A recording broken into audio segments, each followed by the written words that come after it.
Labą dieną visiems, aš esu Tomas.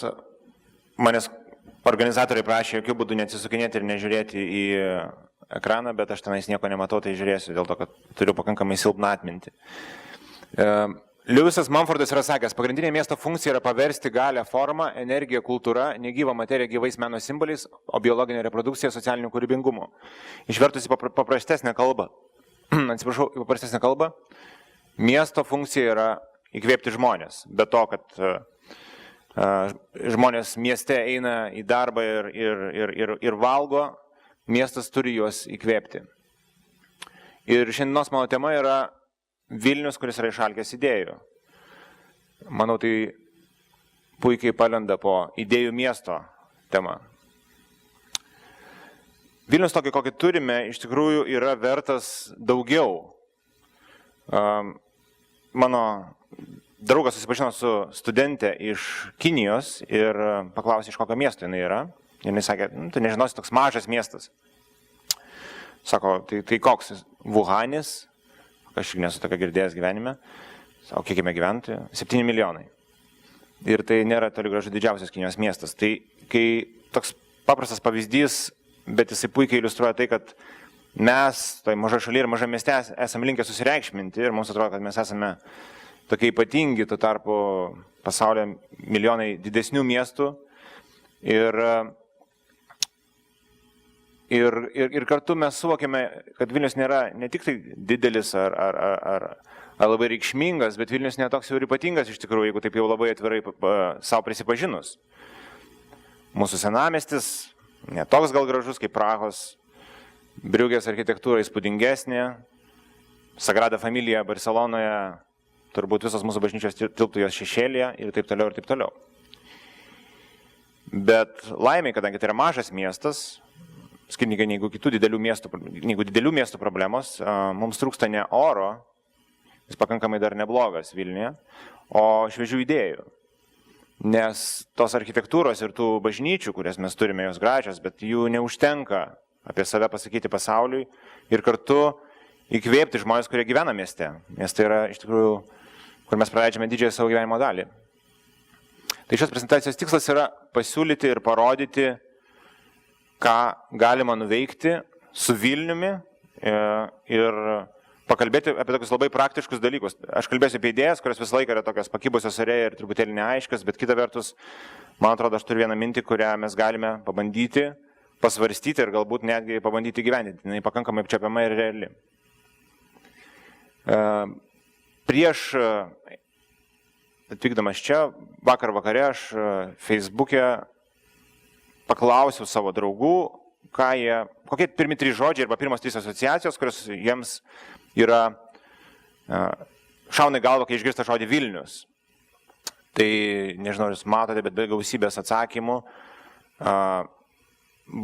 tarp kurių buvo tokių kaip Vilniaus majonezas, kuris buvo kur kas populiaresnis negu senamiesčio stogai arba kultūros sostinė, Verslovo Bentley. Tokių dalykų, akivaizdu vienas dalykas yra, kad žmonės vis tiek kalba apie tai, apie ką jie šiuo metu galvoja, tai su kuo jiems Vilnius asocijuojasi ir žodžių įkvėpimas, žodžių modernumas, visų tų žodžių, kurios galbūt norėtųsi matyti irgi su Vilniumi, jų tenais nebuvo ir tai nėra mokslinis tyrimas, bet tai priverčia susimastyti. Didysis klausimas yra, kaip įsimylėti tą Vilnių, arba kaip priversti įsimylėti iš vis įmanoma. Bet kaip įsimylėti Vilnių, jeigu truputėlį priežasčių trūksta. Tai kaip ir bet kokiuose santykiuose, kai tu įsimylė, ar ne, reikalingas žaismingumas, netikėtumas, šviežumas. Ir klausimas yra toks, kodėl Vilnius, pabuvęs kultūros sostinė ir pasibaigęs kartu su tais įspūdingais fejerverkais, negali būti kultūros sostinė, be abejo, be finansinio pragaro, kuris lydėjo ten tą projektą, ir kitų nesklandumų, be viso to, kodėl Vilnius negali būti kultūros sostinė pastoviai, kodėl Vilnius negali būti kultūros sostinė 24 valandas per parą. Ir mano idėja tokiam dalykui įgyvendinti, be abejo mažesniu mastu galbūt, bet kartais tas mastas nėra viskas, bet galbūt daug kryptingiau yra kūrybos taryba. Tai papasakosiu, ką aš turiu galvoje. Visų pirma, kūrybos taryba yra nepriklausoma nuo politikų, nepriklausoma nuo savivaldybės malonės iš esmės. Ir tai yra labai svarbu. Ir tokiu būdu jinai yra nepriklausoma ir nuo intrigų, kurių mes, kaip žinome, yra labai daug tose sluoksniuose. Nepriklausoma nuo politinių vėjų, kur viena partija būtinai turi paneigti, ką padarė prieš tai buvusi partija ir tokie dalykai, tokie deriniai labai greitai numirtų. Taigi jinai yra nepriklausoma. Jinai yra profesionali, nesudaryta iš profesionalų. Paaiškinsiu, kaip tai sudaroma, kaip ji turėtų būti sudaroma truputėlį vėliau. Ji turėtų būti šokiruojanti vokelių kolekcionierius, nes turėtų būti pakankamai skaidri, absoliučiai skaidri ir pakankamai aiški, kur nebūtų vietos, kur nusidėti. Žmogus linkęs vis nusidėti. Ir be abejo, jinai turi būti sukurianti priežastis įsimylėti, sukurianti, skatinanti Vilnių virsti tokiu, kuris nėra tik tai Britų turistų bernvakarių destinacija, bet truputėlį didesnis dalykas, didesnis miestas. Tai ką veikia kūrybos taryba? Kūrybos taryba vis pirma renka idėjas miestui. Jie skatina kurti idėjas miestui. Jie rengia konkursus idėjams įgyvendinti. Jie prižiūri idėjų įgyvendinimą, kokybinę kontrolę. Jie rūpinasi, tai yra irgi labai svarbu, finansavimo pritraukimu, nes aš kaip minėjau, tai nėra tiesiogiai susijęs su savivaldybė arba su politikų ištiesta ranka. Iš ko susideda mūsų kūrybinė taryba? Kūrybinė taryba, mano manimu, turėtų būti sudaryta iš gerai vertinamų savo srities profesionalų, kurie dirba komunikacijos srityje. Vis dėlto tai yra komunikacija. Miesto vardo garsinimas viduje ir išorėje, bet kuriuo atveju yra komunikacija. Ta galima daryti labai puikiai pasitelkiant komunikacijos asociacijas, kaip ta pati Koma, grafinio dizaino asociacija ir taip toliau. Kiekviena jų deleguoja po žmogų ar po du, dabar galbūt neverta būtų lysti į visiškai detalę sandarę to vieneto, bet deleguoja po žmogų iš reklamos, iš viešųjų ryšių, iš dizaino srities, iš kurių vienas yra išrenkamas tos tarybos vadovų. Taip pat reikalinga be abejo pora vykdančiųjų pozicijų, kaip finansų priežiūra, galbūt vadybos pora pozicijų ir viskas. Kiek žmonių tai reikia, kurie rūpintųsi meilės Vilniui, skiepijimu ir provokavimu. Ir svarbus dalykas, kad tas postas, pavadinkime, nors labiau tai turėtų būti garbė, o ne postas ir ne įsipareigojimas, o galimybė, yra besikeičiantis. Ta prasme, tu niekada nesi amžinas, tu nesi pakeičiamas, tu esi pakeičiamas. Visa taryba perrenkama iš naujo kiekvienais metais. Ir be abejo, jinai turi griežtą ir skaidrę atskaitomybę finansuotojams. Įdomiausias klausimas be abejo yra, tai iš kur pinigai tokiam dalykui. O man atrodo, kad čia iš tikrųjų yra pats paprasčiausias kartų klausimas, nes jeigu paimtume didžiausias įmonės, kurios veikia Vilniuje, o tokių yra galybė, ir paistume to, kad jos vis operuoja iš Vilniaus, jos tikrai kaip ūkio subjektai, jos turi įsipareigojimą savo miestui paremti vienokių ar kitokių idėjų įgyvendinimą. Ta prasme, jos tą daro, paremdamas įvairius renginius, taip toliau, bet tokios kūrybinės tarybos paremimas, jeigu joje yra autoritetingi žmonės, manau, kad laisvai įmanomas surinkus bent jau iš top 30 didžiųjų Vilniaus įmonių po 10 000 litų, tai yra jokinga suma tokia įmoniai, kaip Maxima ar Omnitel. Ir prašom, turim iš karto 300 000 litų metams, kurie yra pakankamai didelė suma, jeigu moki su jais elgtis. Be abejo, tai yra per maža suma Bjork koncertui, bet tai yra pakankamai didelė suma išgyventi visus metus ir nuveikti labai daug dalykų. Nes savivaldybė čia yra reikalinga dviejose dalykuose. Tai yra leidimų davime, patvirtinime, kad vienoje ar kitoje vietoje gali vykti renginys, vienoje ar kitur galima kliuoti vieną kitą plakatą. Aš papasakosiu apie idėjas, kurios galėtų būti tos kūrybinės tarybos prerogatyva. Kūrybinė parama tai yra dizaineriai, fotografai ir taip toliau. Tai irgi yra įmanoma, mes dalyvavome patys 100 socialinių projektų, kuriuose žmonės dirba nemokamai iš idėjos, jeigu tai yra įkvepianti idėja, jeigu tai yra prasminga ir turinti auditoriją idėja, tai manau, absoliučiai nėra problemų. Komunikacinė parama, reklamos agentūros, viešųjų ryšių agentūros, žiniasklaidos planavimo agentūros, tikrai nematau priežasties, kodėl negalėtų paremti tokias idėjos, miesto garsinimo idėjos, man atrodo, kad tai yra daug kam įdomus laukas. Žiniasklaidos parama be abejo, žiniasklaida gali suteikti plotus, tai absoliučiai daroma ir tai nėra joks stebuklas, tai pastoviai vyksta, bet jei tai vyktų konstruktyviau, tai mes pasižiūrėjome, kad kiekvienas iš tų dalykų yra visur, kur tu neišleidi pinigų, nei žiniasklaidos paramoje, nei komunikaciniai paramoje, nei kūrybinėje ir savivaldybės taip pat. O idėjų yra. Kiekvienas iš jūsų, aš manau, turi begalę idėjų, kaip pagerinti, pagražinti Vilnių ir kaip padaryti tai neišleidžiant kosminių pinigų. Be abejo, kai kurios idėjos kainuoja daug. Čia irgi bus idėjų, kurios yra brangios, bet man atrodo, kad kiekviena iš jų teisingai suvadybinta, teisingai motyvuota gali būti įgyvendinta.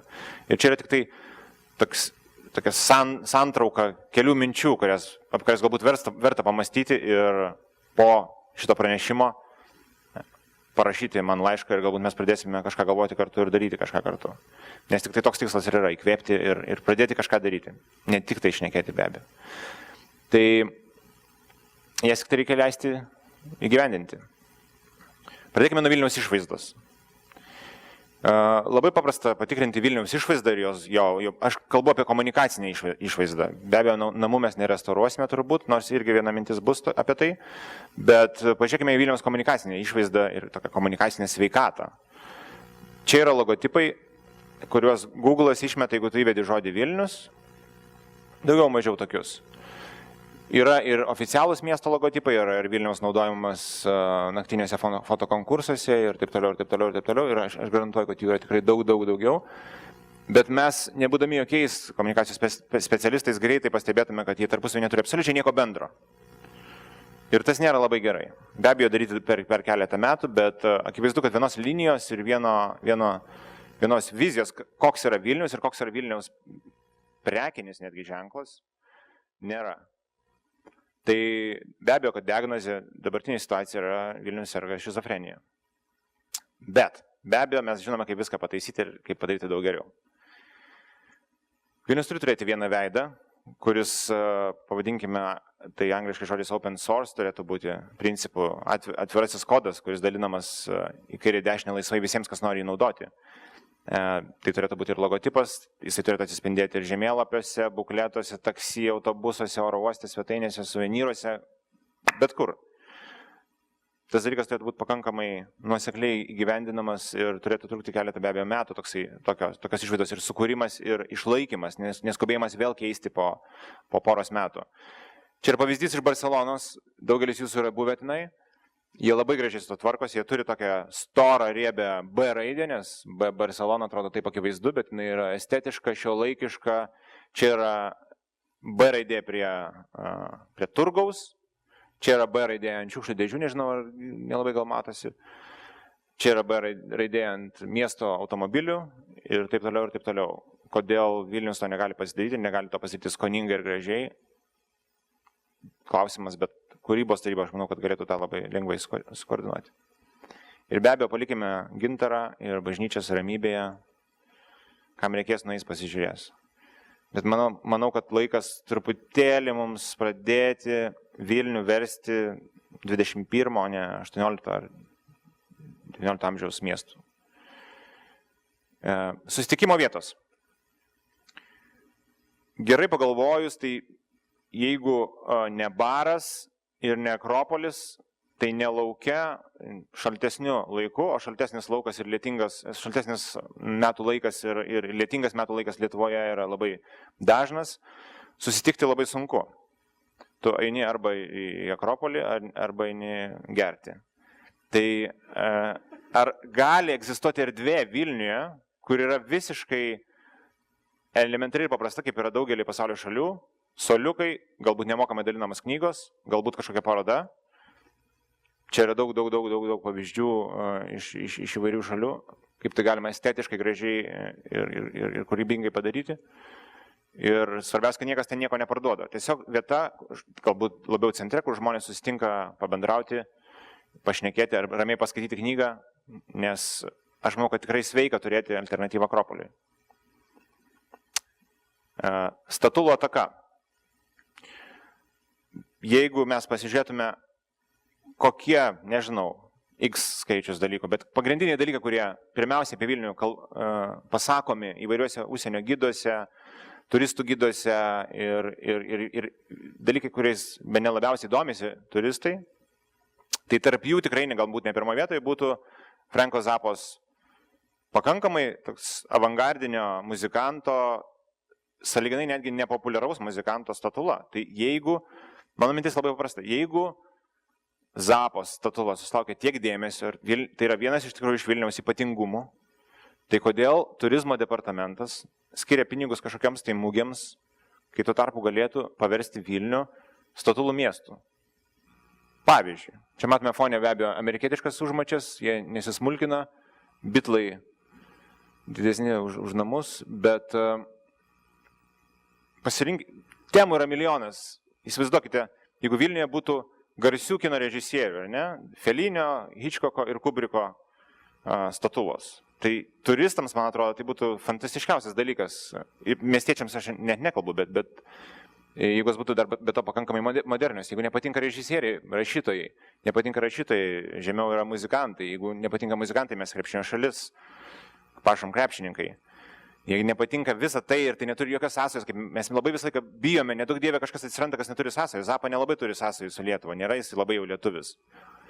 Tai galime lietuviams pastatyti, didiesiems mūsų lietuviams, aktoriui, muzikantui, Fluxus pradininkui.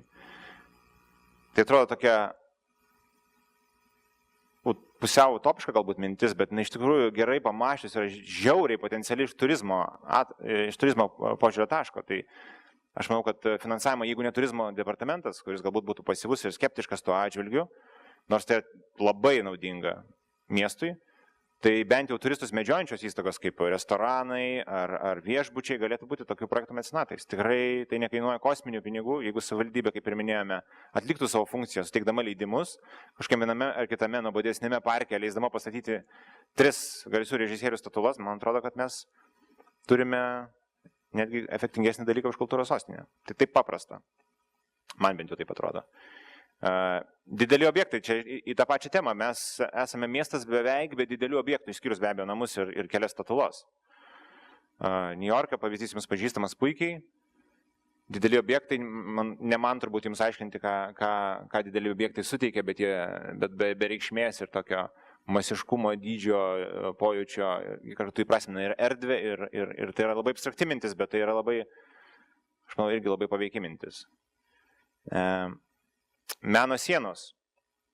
Mes turime daug mieste apleistų pastatų, kaip ir kiekvienam normaliam mieste, jų pilna. Nuo 80-ųjų metų statybos iki gerokai senesnių. Ir jie stovi ir neaišku, kiek dar stovės ir ką mes su jais veiksime, leidimus gausime, negausime, kodėl mes negalime jų perdažyti sienų, atiduoti juos grafitikam, fotografam netgi ir taip toliau, kodėl jos visos turi būti nutepliotos panašiais užrašais, kaip aš pacituosiu dabar vieną juokingesnių, kurį mačiau. Jie buvo negražus, bet mylėjomės visos. Žodį mylėjomės aš pakeičiau švelnesniu. Tai kodėl tokie dalykai gali atsirasti ant pastatų, kodėl negali atsirasti gražus dalykai, kodėl mes negalime perimti rankas į savo rankas iniciatyvą. Tai gali būti konkursų pagalba padaryta, tai gali būti kolektyviniai piešimai, tai privalo turėti, o gal ir tai privalo turėti iš tikrųjų socialinį atspalvį. Bostone pavyzdys su Abraomu Obama, Banksy Londone, paslaptingas menininkas JR, kuris keliauja per pasaulio miestus ir fotografuoja moteris ir deda klijuojant pastatų tokius fototapetus. Tai atrodo labai spūdingai, čia yra Rio de Janeiro lūšnynai ir Brazilijos moterų nuotraukos. Tai tokie dalykai pribloškia, žavi, įkvepia vėlgi. Ir tai nėra kosmiški pinigai, tai tik tai noras ir leidimai. Du dalykai, kurie trukdo tam būti įgyvenintam. Renginys pasaulyje, mes turėjome šansą, nesakom, kad viskas buvo blogai, bet dar kartą verta prisiminti ir pagalvoti, ar tai nėra puikia investicija į miesto vardo garsinimą. Kanai turi filmų festivalį, Venecija turi ir filmų, ir bienalę, Porto Rožas turi garsų reklamos festivalį. Mes turime kino pavasarį, kurį galbūt verta didinti, plėsti. Mes turime egzistuojančius renginius, mados infekciją, kurią galbūt verta didinti, plėsti. Mes turime kitų renginių, o galbūt mes galime susigalvoti naujų renginių, galbūt mes galime pakviesti tinklaraštininkus, kurie daug ir plačiai kalba į visas pusės, ir padaryti tarptautinę konferenciją, galbūt mes galime padaryti interneto apdovanojimus Lietuvoje. Be abejo, tai vienintelė sąlyga tam, kodėl tai turėtų vykti Lietuvoje. Kodėl turėtų čia atvykti, tai mes turėtume apmokėti jums viską, ir kelionės, ir pragyvenimą. Bet tai irgi paprasta mintis, kuri verta svarstyti. Tai ne tik tai dėmesys iš pasaulio mums, bet tai yra ir mūsų pačių tobulėjimas, nes mes stebime, dirbame kartu su geriausiais ir pasaulinio lygio renginiais. Plakatų spiečius.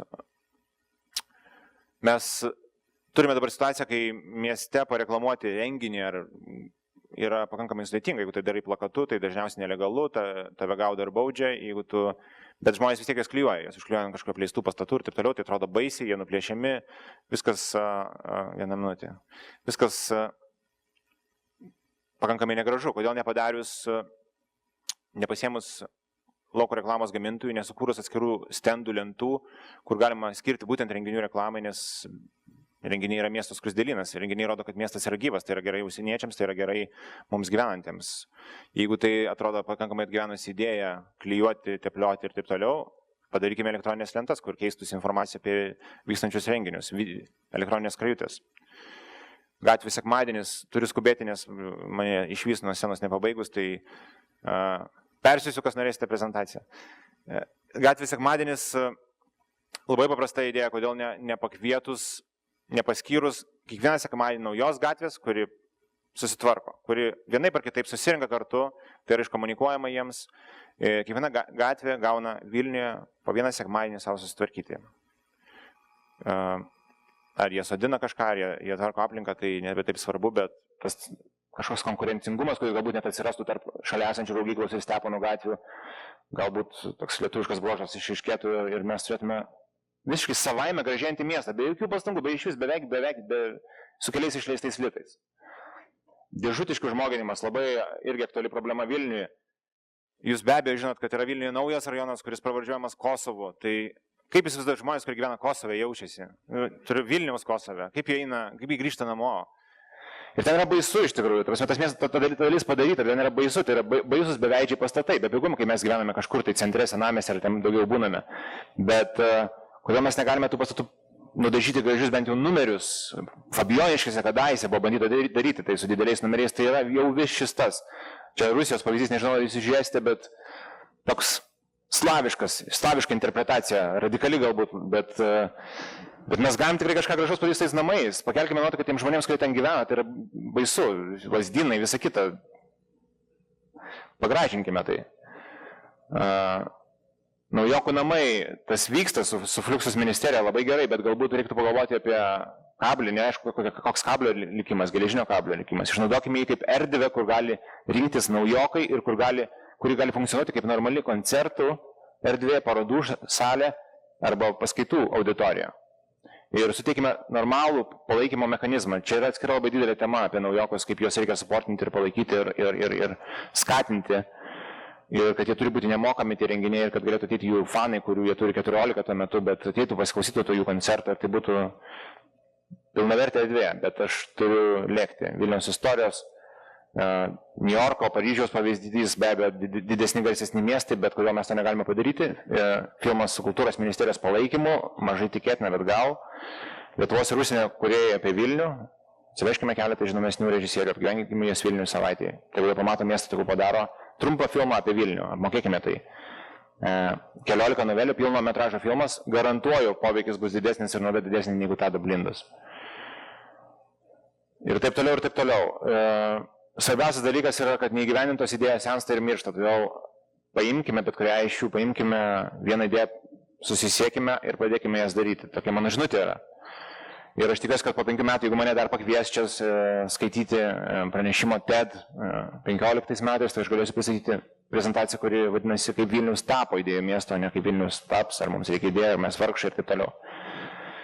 Ačiū labai, atsiprašau, kad taip truputėlį chaotiškai, bet aš tikiuosi, kad jūs sureaguosite į tai, nes aš manau, kad tai svarbu.